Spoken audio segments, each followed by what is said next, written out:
ystävät, kära vänner. Mikä on elämän tarkoitus? Mitä on hyvä elämä? Nämä ovat hyvin henkilökohtaisia kysymyksiä, mutta samalla myös yhteiskunnallisia.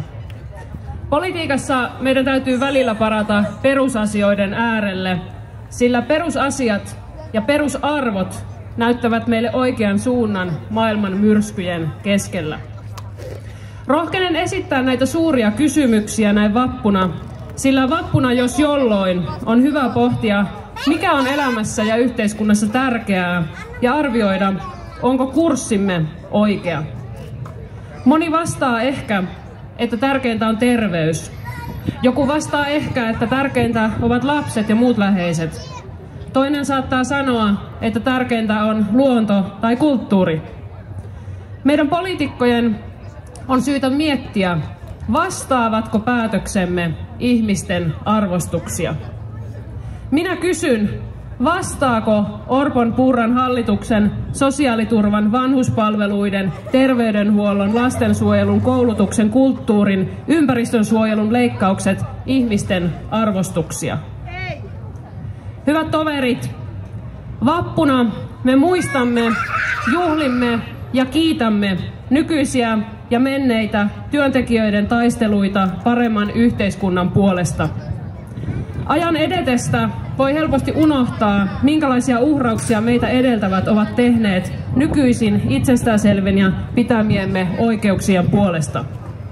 Mutta tänään me muistamme 8 tunnin työpäivä, viikonloput, palkallinen loma, elämiseen riittävä palkka, vanhempainvapaat ja sairasajan palkka ovat vain muutamia niistä merkittävistä oikeuksista, jotka työväenliike on saavuttanut Suomessa sinnikkäällä työllään ja taistelullaan. Tänäkään päivänä nämä oikeudet eivät kuitenkaan valitettavasti toteudu tasavertaisesti kaikille. Ja nämä oikeudet, ne voidaan myös menettää. Siksi taistelua ja tätä tärkeää työtä on jatkettava. Mikään saavutettu etu, se ei ole itsestäänselvyys. Eivätkä saavutukset välttämättä pysy, mikäli emme ole valmiita puolustamaan niitä myös tässä ajassa. Hyvät ystävät, maailman myrskytessä on hyvä palauttaa mieleen, miten asiat olivat ennen työväenliikettä ja ennen työväenvappua, jota täällä Suomessa on juhlittu nyt jo 135 vuotta. Työväenliike syntyi oloissa, joissa nälkä ja kurjuus koskivat laajoja kansanjoukkoja. Vielä 1800-luvun jälkipuoliskolla Suomi oli maailman köyhimpiä kolkkia.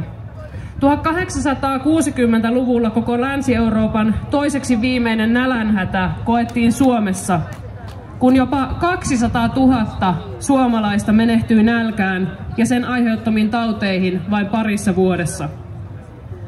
Tuolloinkin valtaa pitävät syyttivät kansaa laiskistumisesta ja vastuuttivat köyhiä omasta tilanteestaan. Budjetista vastaava senaattori J.V. Snellman totesi keskellä pahinta nälänhätää seuraavasti. Tähän asti on nimenomaisesti vaadittu tai ainakin ajateltu, että valtion tulee poistaa kaikki puute joka mökistä. Tämä asia pitää muuttaa niin, että jokainen hädän kuvaa ja tunnustaa itse olevansa ensisijaisesti auttaja. Eikö tämä puhe kuulosta jotenkin tutulta? Tänäkin päivänä valtaa pitävät syyllistävät köyhiä omasta köyhyydestään. He eivät näe päätöstensä seurauksia tai eivät ainakaan tunnusta niitä. Tämän ajattelun kaikuja on nähtävissä Orpon hallituksen politiikassa, jos ajatellaan työttömyyden poistuvan työttömyysturvaa leikkaamalla. Aivan kuin ihmiset olisivat vapaaehtoisesti köyhiä ja työttömiä. Tällainen ajattelu oli todellisuudesta vieraantunutta 1800-luvulla ja se on sitä tänäkin päivänä. Hyvät kuulijat, työväenliikkeen ja poliittisen vasemmiston historiallisten saavutuksien myötä tavallisten suomalaisten elintaso on parantunut merkittävästi. Mutta Orpon oikeistohallitus siirtää nyt kelloja taaksepäin. Useita työväenliikkeen saavutuksia on romutettu sanelupolitiikalla vain parissa vuodessa.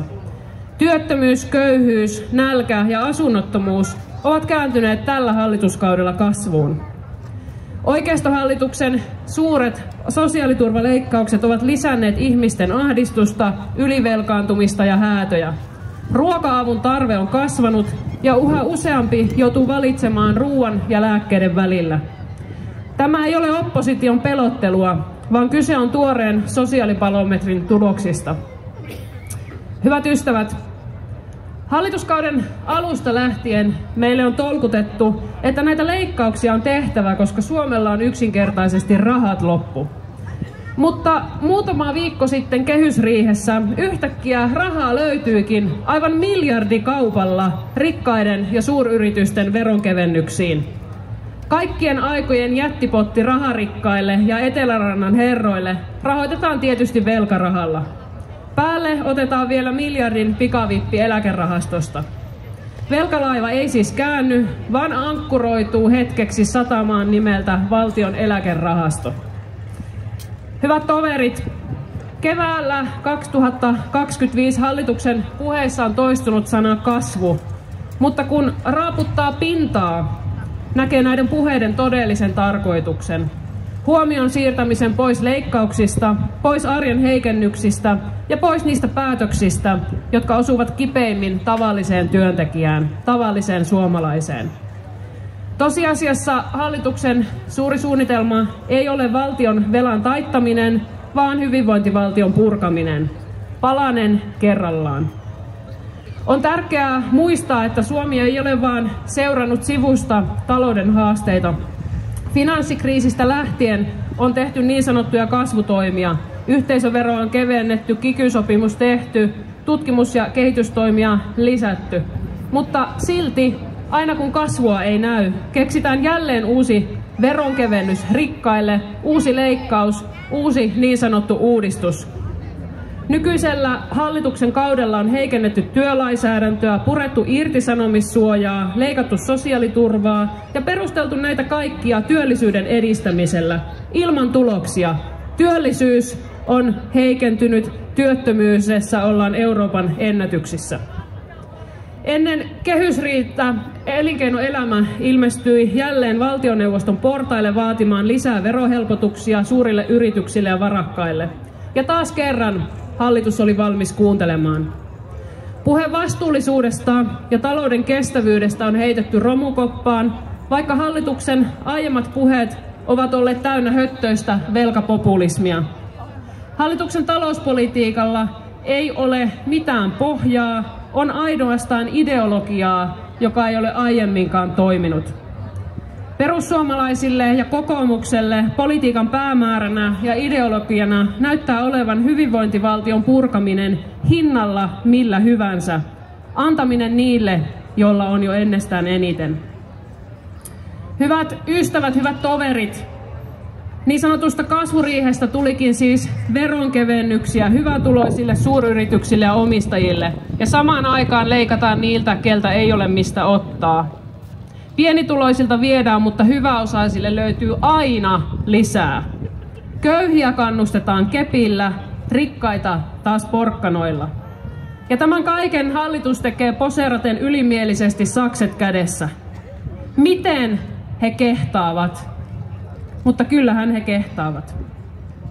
Hyvät ystävät, on pakko kysyä, että onko röyhkeydellä ja onko ahneudella mitään rajaa?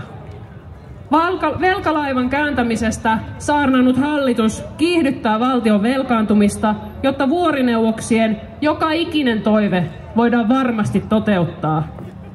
Vaaleissa rökäletappion kärsineet perussuomalaiset eivät enää edes yritä esiintyä työntekijöiden tai tavallisen kansan äänenä. Purran pikavipit on jaettu rikkaille ja samaan aikaan perussuomalainen sote-ministeri Juuso valmistelee hymyssä suin uusia leikkauksia vanhustenhuoltoon ja lastensuojeluun.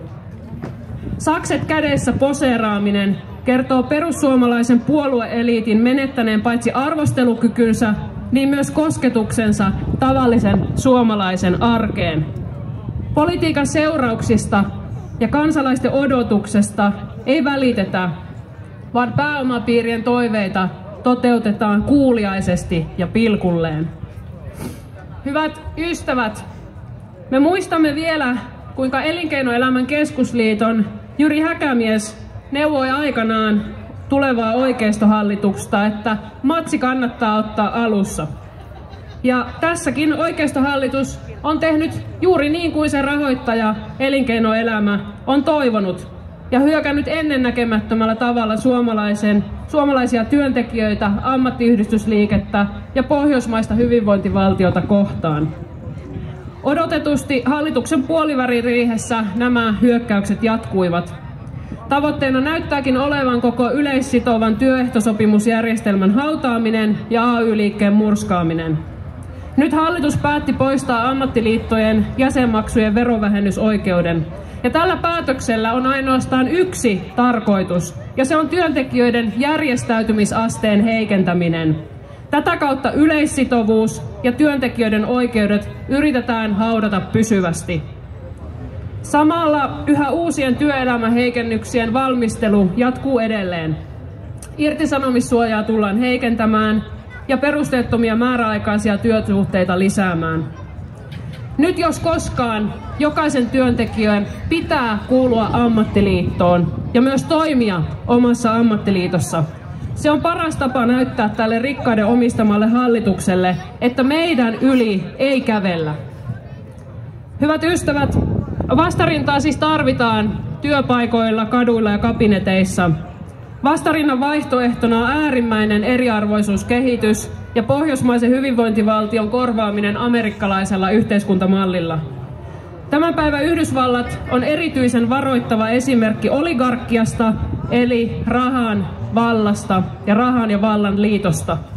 Kun miljardöörit ja äärioikeisto liittoutuvat, koko sääntöpohjainen maailmanjärjestys horjuu ja talousjärjestelmä uhkaa ajautua yhä pahempaan kaaukseen. Mahdollisia voittajia tässä kehityksessä on vain vähän, ja he kuuluvat kaikkein rikkaampien joukkoon. Näemme maailmassa, mihin liiallinen vaurauden keskittyminen johtaa. Valta kasaantuu harvoille ja demokratia murenee. Yhdysvaltojen reaaliansiot eivät ole kasvaneet vuosikymmeniin, mutta rikkaat rikastuvat edelleen. Elon Musk, maailman rikkain mies, kampanjoi Donald Trumpin rinnalla samalla romuttaen työntekijöiden oikeuksia ja julkisia palveluita. Musk kieltäytyy neuvottelemasta työntekijöidensä kanssa, ei vain Yhdysvalloissa, vaan myös Ruotsissa, jossa Tesla on ajautunut pitkään konfliktiin ammattiyhdistysliikkeen kanssa. Haluavatko suomalaiset tätä samaa? Tuskinpa. Suomi ei ole vielä onneksi yhtä pitkällä eriarvoistumisessa, mutta suunta on sama. Varallisuuserot ovat kasvussa, sosiaaliturvasta leikataan, työntekijöiden oikeuksia kavennetaan ja Suomesta, entisestä mallimaasta, on tulossa varoittava esimerkki. Tässä ajassa tarvitaan siis enemmän, ei vähemmän, työntekijöiden suojelua. Tarvitaan reilua sääntelyä, joka tukee myös rehellisesti toimivia yrityksiä. Rimaa ei pidä laskea vastuuttomien ehdoilla. Hyvät kuulijat, kansa on puhunut ja se on antanut tuomionsa hallituksen politiikalle. Kunta- ja aluevaalien tulos oli hallitukselle täydellinen romahdus, jota ei pysty kaunistelemaan. Toivottavasti jo nyt suomalainen työntekijä ymmärtää, kuka hänen puolellaan seisoo, eikä se ole tämä hallitus. Jo vaalitenteissä nähtiin hallituspuolueiden johdon kiemurtelua, kun he joutuivat puolustelemaan toimiaan ja esittämään vaaliohjelmissa korjauksia omiin päätöksiinsä. Minkä taakseen jättää, sen siis edestään löytää. Ja romahduksen jälkeen sitten ihmetellään, että miksi kansa puhui vaalikentillä vääristä asioista. Mutta ei, kansa ei puhunut vääristä asioista. Se puhui juuri niistä asioista, jotka koskettavat heidän arkeaan. Paine hallituksen sisällä taitaakin jo kasvaa. Jokainen voi itse laskea, mitä vastaava vaalitulos tarkoittaisi eduskunnan paikkajaossa.